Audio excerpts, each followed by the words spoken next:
Actually, it's Lori Barfield, and the talk is on Reborn and IT. That is, uh, the Reborn is the term that we're using to describe people that have this crazy dream where they want to come from somewhere else besides IT, or make a big career change from within IT.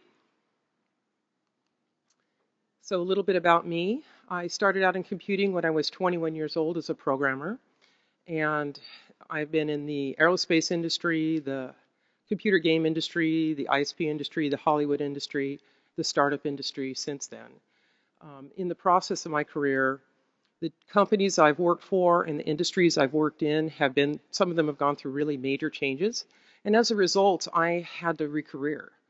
And the painful lessons that I learned while doing that, and how the standard wisdom out there can really trip people up, really stayed with me. And that's what I want to share with you, is how to make your dreams come true without falling into the same pits I did.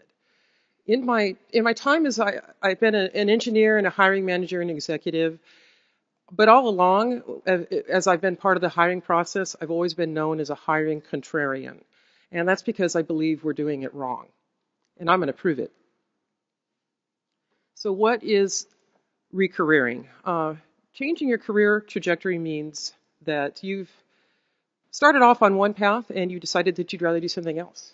Something else is going to spark your fancy, or it's a passion, or it's a second career you want after retiring from your first one. The magnitude of the change you're making, the lateral move that you're making, or the jump that you're making, will determine the level of effort you need to put in to develop your qualifications and make your case. You might be going from one field to another. You might have a fine arts degree, but what you really want to do is system administration. You might be looking for a new vertical, a new role. Maybe you're an engineer and you want to be a manager and you're having trouble breaking through that. Or maybe you're returning after taking time off work to raise children or take care of a family member. All of these are recareering situations, and all of them are special because it's not as easy as just trying to find another job. So the reason why recareering is hard is also the reason why HR is doing their job very well. HR people manage their jobs and their workloads just as well as engineers do. And what do good engineers do on a team? You develop process and procedure, specifically repeatable processes. You do your work modularly so you can hand off to other people. You try to homogenize your inputs and your outputs to reduce risk and make sure that as few mistakes will be made as possible, right? Well, HR people do exactly the same thing. Unfortunately, what that does for us as team builders is that tends to make all of the candidates look alike. All of the job descriptions have a similar sound.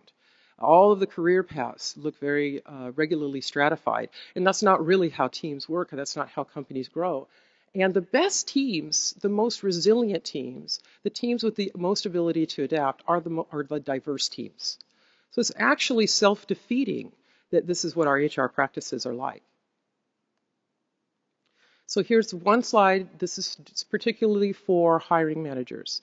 I want to give you the language that you need to justify hiring reborns, to justify hiring people who didn't go to college for a computer science degree and immediately start working on their intended career path right after college. Here are ways that they represent great advantages to your team. They're going to be lower cost during the ramp-up period. Now, they're going to take junior roles, but they're not junior people. They've had a previous profession or a previous job where they've gotten skills and training, and you're not paying for any of that. You're also not waiting for any of that maturing. Every team also, especially engineering team, has at least one guy that's kind of this jack of all trades. A lot of times you'll find somebody recareering from another industry is that exact kind of person that you can use. They may not know exactly the technology or the skills that you need on the team, but they're the one most likely to have a lot of fun figuring it out. Also, reborns tend to have a mentoring mindset because they've just come from recent training. And they're more willing to get certifications. In some cases, you might wait 10 years for the guys on your team to finish getting some of the certs that you've been pushed on to get. And a reborn will be the one guy that'll be glad to do it for you. Also, reborns, having gone through the recareering process, their soft skills will be much stronger. Having been recently honed with interviews and trying to explain to people from outside the industry what their strengths are. And they'll take those tough to fill positions. Every engineering manager that's been around for any amount of time has that one job that they just can't get anybody to call back on, or they get a bunch of resumes that are off the mark, or they finally get a candidate in to interview and they never respond to the offer letter. Or someone comes in and for 30 days they suck up training cycles and then they quit. And it makes you look like nobody wants to work for you. Well, this is a great position to target for a Reborn and communicate to your HR department that you're happy to look for creative qualifications for unconventional candidates. They don't have to fit exactly what the company standard would be for that particular stratum. And also, hiring managers, there are returnship programs out there put out by some very esteemed companies, and you can borrow the language right from their websites and their marketing materials. IBM has a returnship program that targets females that are returning to the workforce after raising kids. Sorry, guys. Also, Microsoft has a recareering program for veterans that are looking for information security roles. So there's 4 aspects to recareering where you can fall into pits. Let's try to give you some hints for all these. Building up your qualifications. So there's 2 kinds of qualifications that go on a resume. And all too often the only ones engineers include are conventional qualifications because they think the other ones don't matter. But the other ones can not only matter as much, but they can be even more important because they prove how good a fit you are for a role. Not just that you have a skill, but that you are going to fit on the team in a way that you can grow with it for years to come. So let's start with conventional qualifications, though. These are things that were very familiar to us. The most common and the most intuitive thing that people do to get new qualifications to change their careers is they lean over in the current role. That means they look at the other jobs around the company where people are doing what they want to do and they try to pick up those tasks. An extra project here and there. If you're a programmer and you'd like to do some network engineering work, maybe you'll work on a project that's related to that. If you want to write software and you do system administration, maybe you'll do some automation, right? You lean over as close as you can. And then on your resume, in that experience block, you put those new tasks, those pertinent tasks at the top, and you emphasize them. So those become the first thing you talk about in the job interview when you're talking about that role, and it's the thing that they remember the most. And your other responsibilities, while significant, would go down below, and you would de-emphasize the work you don't want to do anymore. Casual consulting on 1099, this is independent contract work, which you can do without being a full-time employee. So there's no chicken and egg. How do I get this new job if I hadn't already had that job before? It goes on your resume just like any other full-time job. Only you specify the parameters. It was a 3-month effort. I did this work on a team. Here's what we accomplished. College degree certificate programs and industry and vendor certifications are all expensive ways to also build your conventional qualifications. And sometimes they're absolutely necessary for if you are targeting certain companies. But, I'm sorry. And here are, so I have on the slide, it's in parentheses up there because this is mostly for the slide deck. I have these spelled out in the slides. But there isn't really enough time to talk about everything. These are really common DevOps-related, system administration-related certifications that you see on resumes. Unconventional qualifications goes a little bit outside the box. Very important if you're recruiting because they prove how much you're qualified to actually make a change. Conventional qualifications don't account for character. So the 2 most important, or the most common that I see, are volunteer work, open source. You're not compensated for volunteer work, and so people think it shouldn't go on a resume. But actually, volunteer work, you can be spell it out just the same as any other experience block on your resume with your responsibilities and your accomplishments. And if you're trying to take on engineering work and having trouble getting paid for it, say as an independent consultant, you can look for nonprofit companies looking for volunteers on LinkedIn by sorting by nonprofit. Also, open source. As a hiring manager, I can vouch for the fact that there is nothing more compelling than finding an open source entry on someone's resume because you can just follow the link and confirm what their skill set is, what their contribution to the team is, how well they interact with the community. It takes so much of the risk out of hiring somebody. I would rather see an open source reference than other conventional qualifications myself. And these other categories, if you can't even find work to do for free in your passion, the thing you want to do for a living next, well, you can set up a slide deck and go speak at a user group. Meetup.com is a great place to look if you're almost anywhere in the United States. And again, you put the link on your resume. The hiring manager can follow the link and confirm this person really has this expertise. Also, online skill builder sites will have little certificate programs and things. Some are expensive and some are free. And then also, many of our IT disciplines nowadays have a security element. Even ones that didn't have it before. Even if you're a DBA nowadays, you need to understand security, right? So if you want to add a security credential or qualification to your resume, you can engage in competitions. That is considered very highly respected. We capture the flag competitions at security events, and they're almost always free. Second aspect of recareering is job hunting. It's very important not to listen to the conventional wisdom out there because it's wrong and it's going to trip you up. It works maybe for job hunters that are on a very linear path, but that's not going to be you. So how do you tell if a piece of advice you have is the reason why you're not getting calls back or the reason that you're not getting job offers? Well, we need to analyze each step that's taken in the job hunting process. And if in looking at the purpose of each step in the process, it sounds like a piece of advice is actually not in line with that, then you should probably abandon that and take a new tack. So what's the first step in the job hunting process? Write a resume, right? That's your first step. But what's the purpose of a resume? Most people don't even think about this.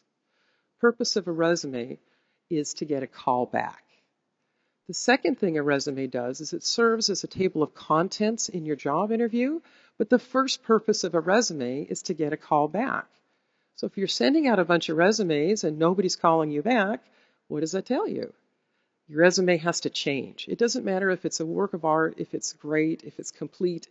If people would only take the time to read it, they would understand what a great candidate you are. If you're not getting calls back, it's not working. You need to rip it up and start over again. Now, the purpose of a call back is to get an interview. So if you're stuck where people are calling you but not bringing you in for an interview, we need to examine where you're sending your resume, what kinds of jobs you're responding to. What's the purpose of an interview? Purpose of an interview is for both parties to get to know each other so that you can enter into a well-understood negotiation. Both parties getting to know each other. It is bidirectional. What's the purpose of a negotiation? To be able to write an offer letter that's going to satisfy the needs of both parties, or to iteratively enter in the offer letter process. Okay? So it's in series. If you're stuck at some point along this way, you just need to look at this previous step and figure out what's going wrong. So, dogma about resumes, dogma about interviews. Here's where people get stuck. Again, I'm contrarian. Some of you will disagree with me. I respect that. And I'll try to get through this quickly so we can have some people come up to the microphone and actually disagree with me out loud. Okay, so here are all the things I disagree with about resumes. And for those of you taking pictures, the slides will be available, and there's a lot more detail in some cases. Okay, because I'll skip some things so that you can have it just on the slides. Exact length of a resume. How many people know how long a resume should be? 1 page. I have 2 pages? But I did hear someone say the right answer.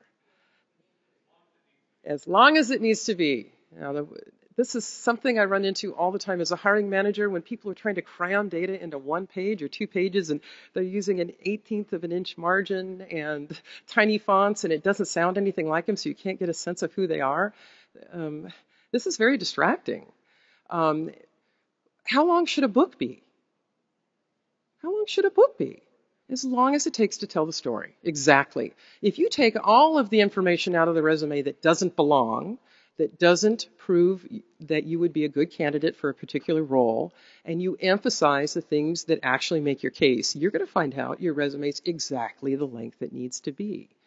The strategy for producing a resume that's excellent, for producing a resume that's exactly the right length the first time you do it, is to have a master resume where you put all of your career information on it. Everything to your paper route all the way back to age 12. Everything. All of your accomplishments, even your academic stuff, your publications, put it in there. Get it all out. That's your book report. Because the resume that you're going to create out of those, the targeted resumes, are going to be specifically modified to match a job description. You're not going to blitz people with 100 identical resumes. 15, thank you. So general, a lot of times people, they don't want to discourage anybody. So their resume, they'll say, I'll do just about anything. That is a bad idea, and let me tell you why. Because hiring managers want to know that you want the job. They want to know that you're going to stay at it for a while. Okay? If the resume doesn't tell me what you don't want to do for a living, what company you don't want to work for, what industry you don't want to be in, I'm not going to be persuaded that you actually want my role and that you're a good fit. So in the resume at the very top, there should always be a summary section that explains the industry you want to work for, the type of company you want to work for. Maybe it's a big, well-established company. Maybe it's a small company that's more startup, so you get more challenges. It should talk about the role on the team you want. Do you want to be a senior mentor? Do you want to be a junior guy that gets mentoring? And it should talk about the kind of work you want to do. Well, as a hiring manager, I can tell you most resumes, I'm lucky if I just figure out what kind of work they want to do. That's only 1 out of 4 to determine if someone's a good fit. Buzzwords and acronyms. We're going to go through the rest of these a little faster. This is a mistake. People put a bunch of crap on their resumes that doesn't mean anything. Prioritize by the work you want to do the most, the buzzwords and acronyms that actually apply to the work that you want to do next, and leave the other crap out, no matter what the recruiters tell you. You don't need every certification in the world. You need the ones that apply, especially if they're part of your strategy. You can have too many certifications. Unless you're an instructor, you don't need 10 certifications. Because what hiring managers look for is alternating academic or vocational accomplishments and professional accomplishments. We look for the master's degree and then the promotion to the new role. If you don't have a balance of both, you're not as good a candidate.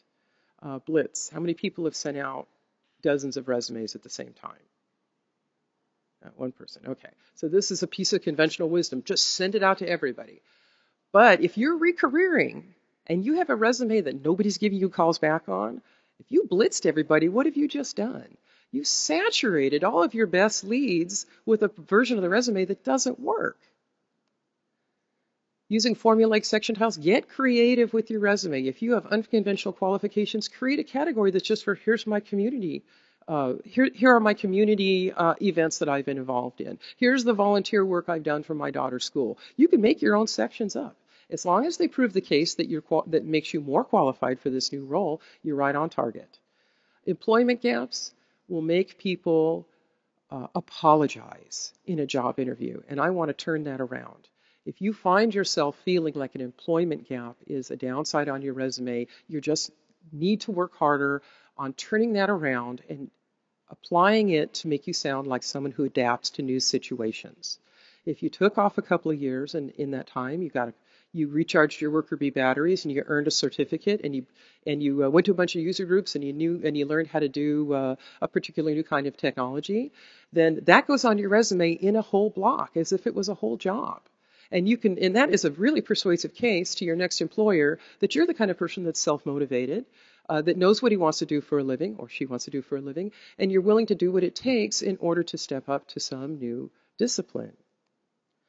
Self-descriptions do not sell. This wisdom that self-descriptions will persuade me that you are a highly motivated self-starter, not only is that not persuasive, it's actually very distracting on a resume.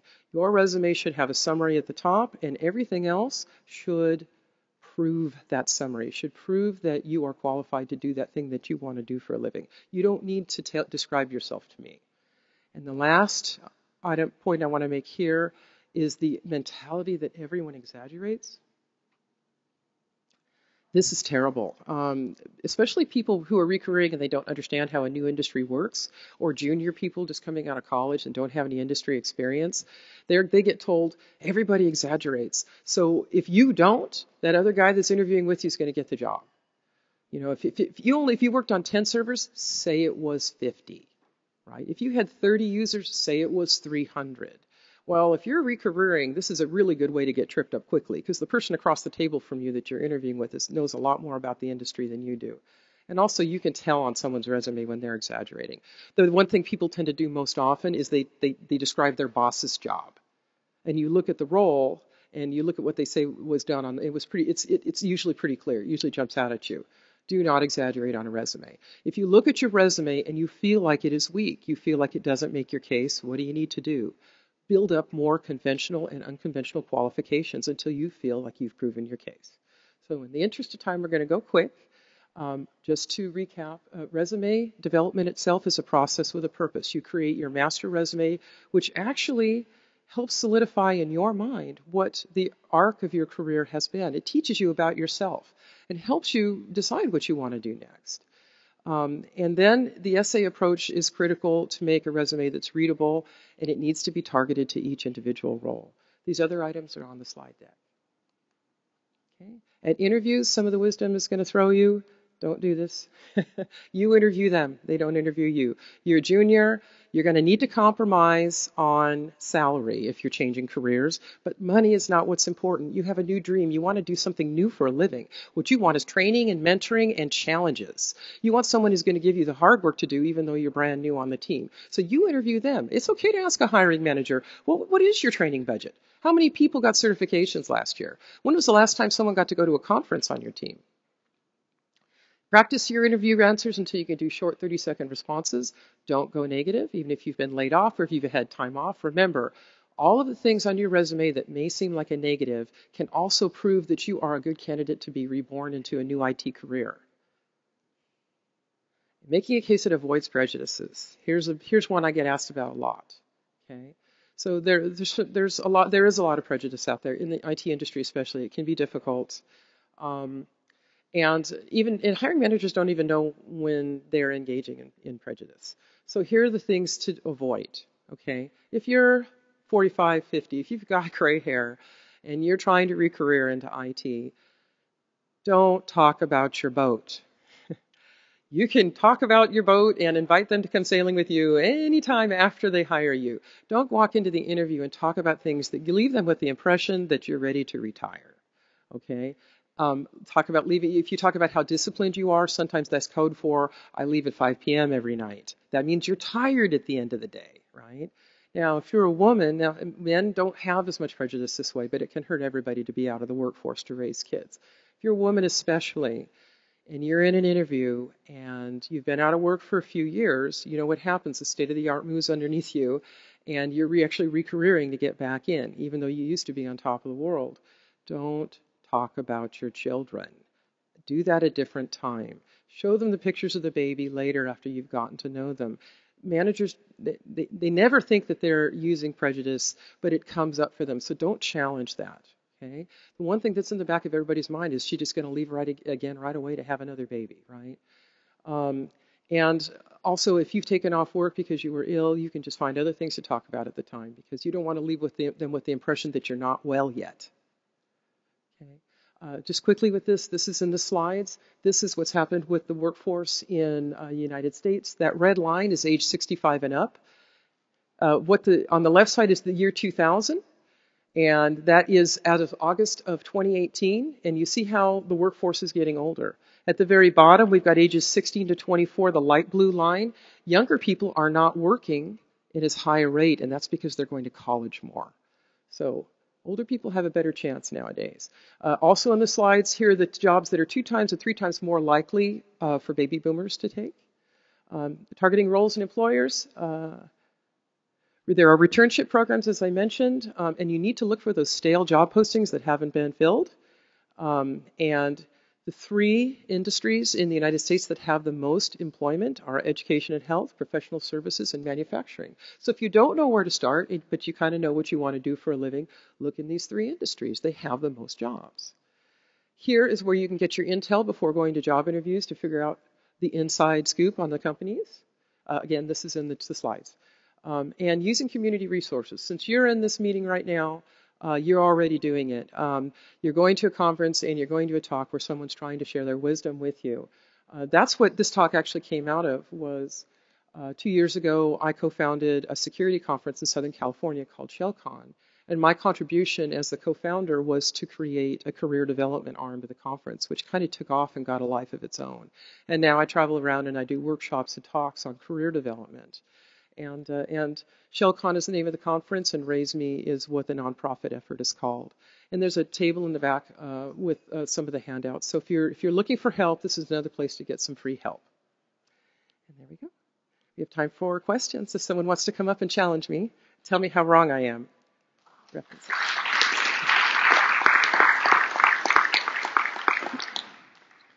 Hey, Laurie, that was very, very good. I just wanted to reiterate the last point you said regarding like being prepared to ask questions. I am a hiring manager. That's one of the things that really, really turned me off, which is you're interviewing them, and towards the end you ask like, do you have any questions for me? And they're like, not prepared at all. Like, I want somebody to ask, what's my day to day like? What does this company do? And the other thing I will say is like, whichever company you're applying for, take a moment, even if it's Wikipedia, just go and read about the company, like what they do, right? There's one slide there that's a whole list. I didn't even list Wikipedia because it seems so obvious to me, but you're absolutely right. Remember that it's bidirectional. A job interview, you're interviewing them as much or more than they're interviewing you, because you're the one that's taking the chance, not them.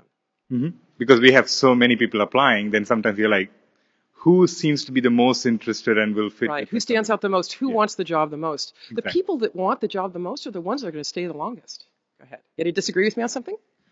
No, I wanted to follow up on something. Okay. Thanks for the talk. About the slide about avoiding triggering interviewers' prejudices. Do you have any advice for those of us who might be interviewing to help us avoid? Yes, in fact, I gave this workshop yesterday. I have a whole workshop I give that makes an analytical exercise out of choosing the best candidate for a role. If you create a standard and you measure each candidate against the same written standard, that is analytical enough that it will help you overcome any subconscious prejudices. And we all have it, right? Where you realize you want one candidate more than another, and you ask yourself why. Sometimes there's a good reason. Because he's 10 minutes from work, that means with on-call, he'll be there in 10 minutes if I have an outage. That's a good reason. A bad reason is, he reminds me of the same guy I was when I was 20 in college. That's a bad reason, right? And creating an analytical process where you're evaluating candidates actually avoids that. I'll give you a copy of my worksheet if you want. Just see me afterward. Great, thank you. Okay, here we go. You can disagree with me. This is more of a comment than a question. Okay. I'm just kidding. You talked about how general resumes are bad, and you want to be more specific to the field. Like, how specific do you want to get? Do you want to write a resume for each job? I do a whole other talk on that's a lot longer on resume development and what can help a hiring manager get to the essence of it right away. The 4 things. If you just narrow it down to 4 things, that's good enough. What industry do you want to be in? Or multiple industries. I'd like to be in the healthcare industry. Maybe that's where you came from, right? What industry you want to be in, what type of company you want to work for. I gave an example before. What role you want on the team. Maybe you want to be the senior mentor on the team. Maybe you want to be the junior guy that gets training. And the type of work that you want to do. Usually resumes only say what kind of work you want to do. And you're happy I'll sweep floors and answer the phone. It doesn't make you sound like a good match for anything. It's not intuitive, but that's true. Okay, is that it? All right, let's give Laurie another round of applause.